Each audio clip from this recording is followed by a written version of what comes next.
Well, hello and welcome back to the channel. Excuse the mess, please. So what we have here is a Marlin Model 60 semi-automatic 22 rifle. This was actually my first firearm.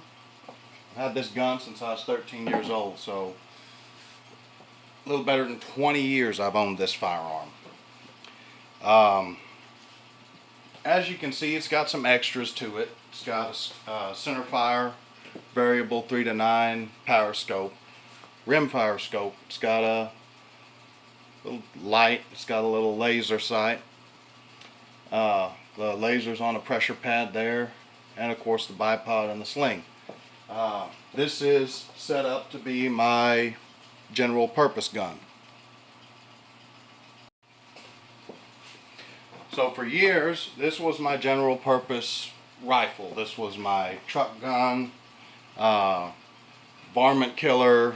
If I was working out on the ranch, this is what I would usually have in the truck with me. And which is why I have it set up with a scope for a little bit more distance and better target identification than iron sights would provide at, a little bit longer distances. The bipod in case I needed a real precise stable shot, and the laser for up close personal and quick target acquisition, and the light because hell, sometimes I gotta shoot critters at night, possums, raccoons, varmints getting into the dadgum dog food and such, so it is what it is. Now, this has been an extremely reliable rifle. I have nothing but good things to say about it. The only problem that I've ever had out of this gun in 23 years of ownership, I've had to replace the recoil buffer one time, and that was after an untold amount of tens of thousands of rounds of 22 long rifle. So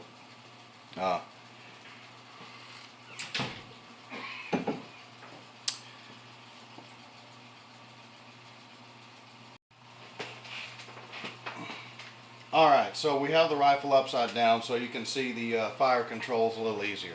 So this thing has very, very basic fire controls. Alright, so when the magazine is empty, the bolt locks back.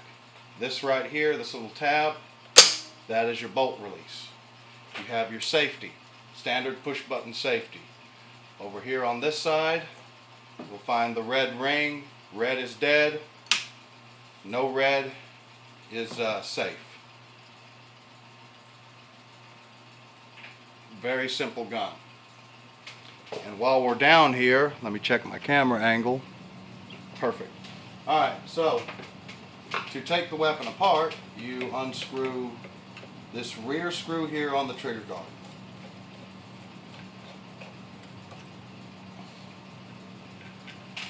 Set that aside, somewhere you're not going to lose it, and then you unscrew this big flathead screw right here.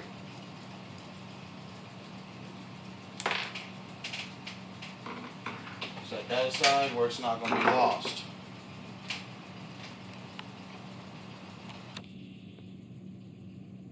Now, with both of those screws off, you can, let me take off the pressure, detach the pressure pad. Now you can take the stock off, and you can see the internal workings of the gun. I'm going to adjust just slightly and fix my camera angle here just a second.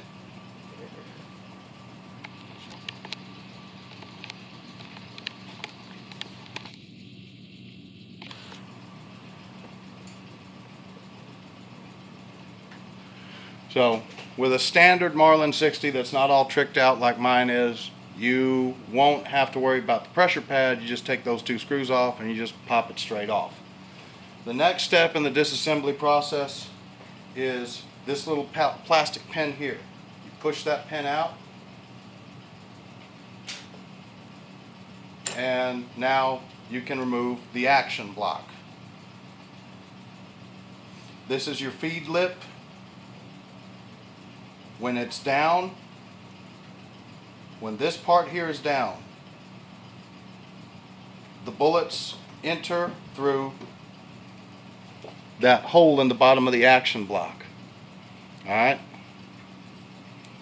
They sit, sorry about that, they sit on that little lip there that forces them up. That little metal you see going up and down, that forces them up into battery, or in line with the bolt, and then the bolt just catches them and shoves them up that feed ramp there. That little silver part, that's the feed ramp, and into the chamber. This is actually the bolt lock right there. So when you're pushing down on this tab, which barely just protrudes through the stock, you're pushing down on that. Actually, this right here, this is the bolt lock. That's what you're depressing to let the bolt go forward. And then this is your recoil buffer here. This is your hammer right here, which strikes the firing pin. This needs to be lubricated with very light coating of gun grease, just for lubrication. That is essentially the only thing on your action block, is the hammer that needs a light coating of grease. Just for clarification's sake, I use outers, choke tube, and gun grease, and a very small dab will do you. This, with the amount of shooting I do every year, this tube will last me 3 or 4 years. So when I say a small dab, I mean a tiny, minuscule dab. So we'll set that aside. The next step in this process is removing the magazine tube.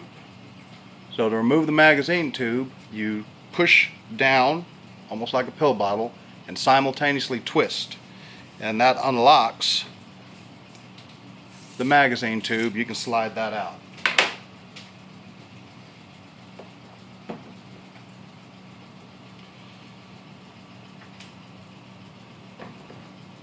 Sorry for the long pauses, y'all. I'm having to do this by myself, so I'm making sure that everything's actually in view of the camera.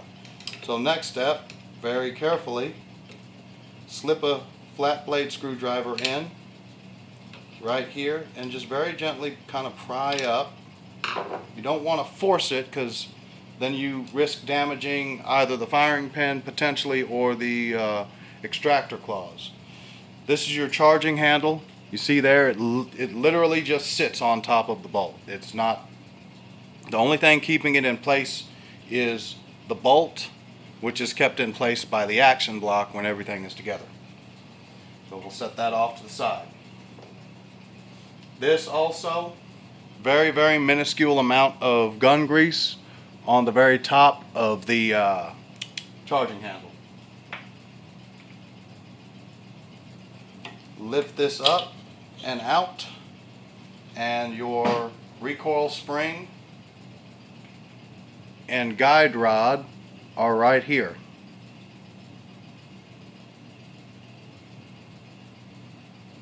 The guide rod does not require lubrication. If you want to hit it with some rim oil, then cool, if that makes you feel better. But this is, now to testify to the age of this gun and how many rounds it's had, this is supposed to be just, stupid camera.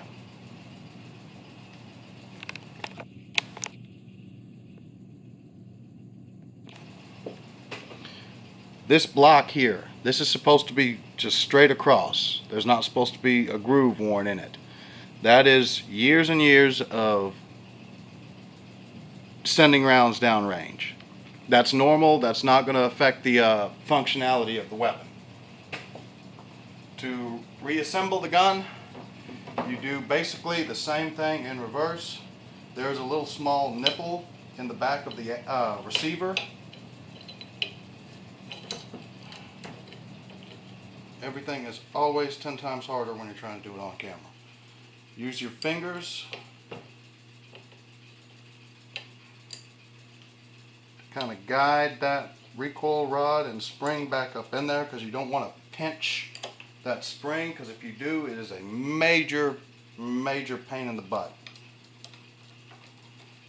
Feed that little charging handle back into place, very gently pry down on it. There you go. That is back in place. Next step is your action block. So you're going to take your action block, push down. You'll notice it's not going to sit all the way down. Well, there's a trick for that. You pull the bolt back till it locks into place. Now the action block is sitting flush. Do not let your finger off here till you get the pin back in place, because then it'll pop back up. So put this pin back into place. Now I can let go and it's in place. It's solid, it's firmly there. While I'm here, I'm going to put the magazine tube back on, or back in rather. Again, push down and then twist.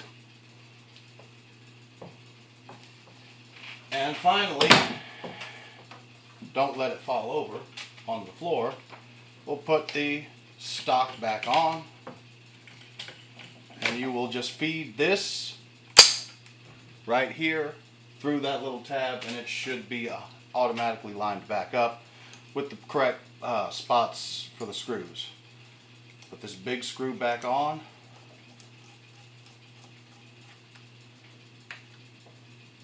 Does not have to be super tight. In fact, it's best if it's not super tight. Just get it to where, with reasonable force, I don't know the specific torque specs, but with reasonable force it stops moving. Because especially this rear one, you can and will crack this trigger housing if you really try to make it like over tight or farmer tight.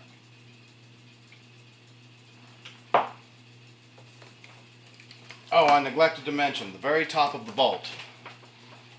The very top of this part right here gets a light coating of gun grease. Just a couple of little dabs. I usually put them just before the rear of the bolt. That way it can spread itself naturally. If you put it right before the rear of the bolt is actually sitting right here. The very rear. So I usually put it right about here.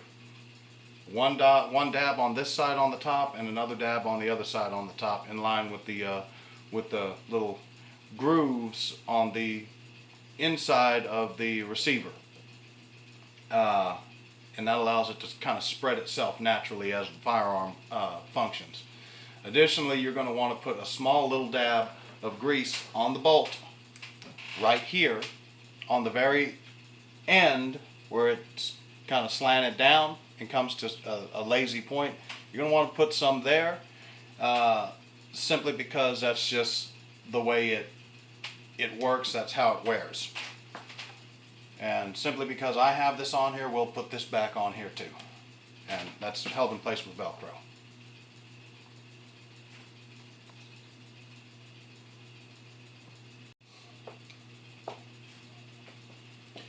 Now, something to keep in mind with this gun.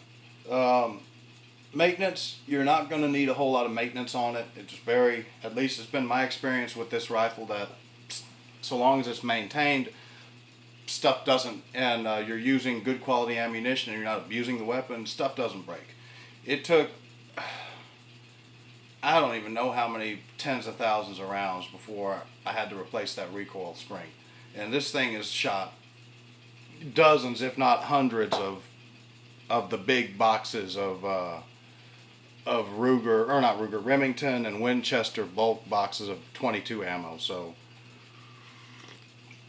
when I say tens of thousands, I mean tens of thousands of rounds.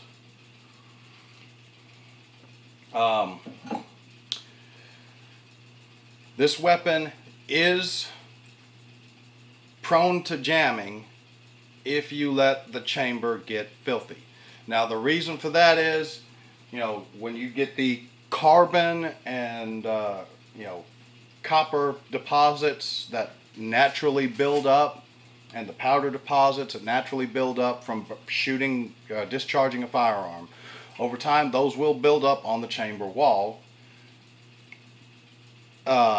and if they accumulate too much, then the extractor claws will have issues with pulling the empty shell out so it can load a new one, which is a problem that I experienced with this rifle if I go too long without cleaning out the chamber. And usually if I have to clean out the chamber, I just go ahead and clean out the barrel too. So about once, maybe twice a year, I will actually go through and clean out the chamber and the barrel with a, you know, with the OG gun cleaning kit, but with a brush. I'll run a brush through it with after I hit the barrel with some Rem oil from a spray can, and then after the brush I'll run the patches, the gun cleaning cotton patches, through the barrel until they come back mostly white, and then I'll do one or two finishing passes with the actual swab looking brush from a gun cleaning kit. And then after that I have no more issues. I'm good for about 5,000 to 10,000 rounds, and then I've got to do it again.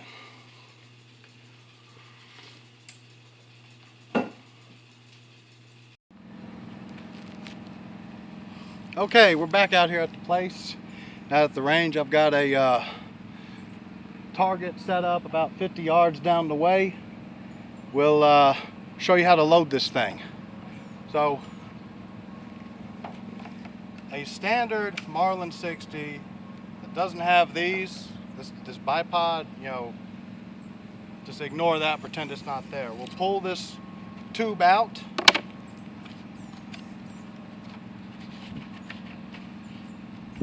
Get our ammunition out, and there's a notch, there's a bullet-shaped notch right here cut in this tube. This is a tubular magazine style rifle. Just drop those rounds in, down the tube, pointed the right way ideally. This weapon holds a total of 13 plus 1. So 13 in the magazine plus 1 in the chamber.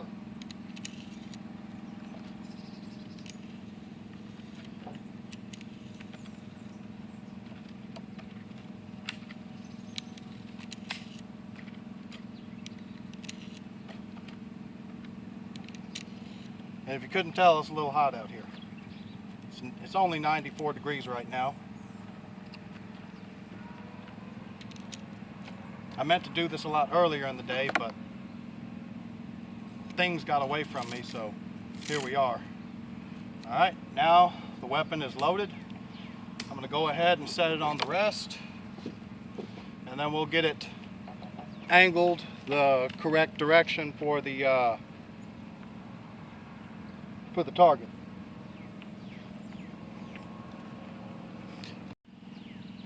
So with the target set up, we will chamber the first round.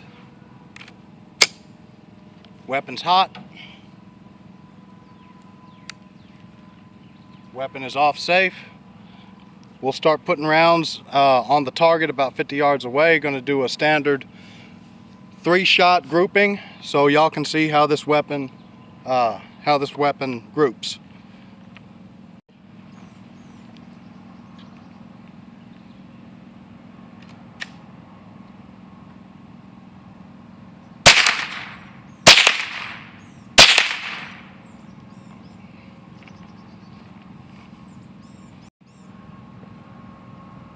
Okay, so 50 yards, we're looking at roughly a 1.5 inch group, maybe a 2 inch group. That was rapid fire, so I'm gonna do another 3-round shot, lower left-hand corner.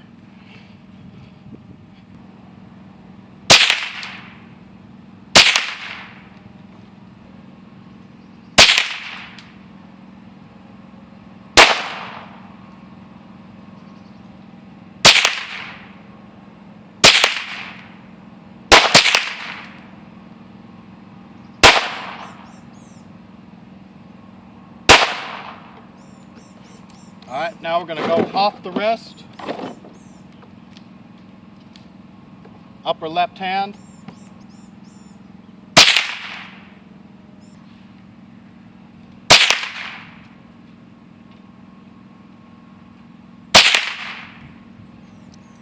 so as you can see, the weapon is consistently grouping about 2 inches,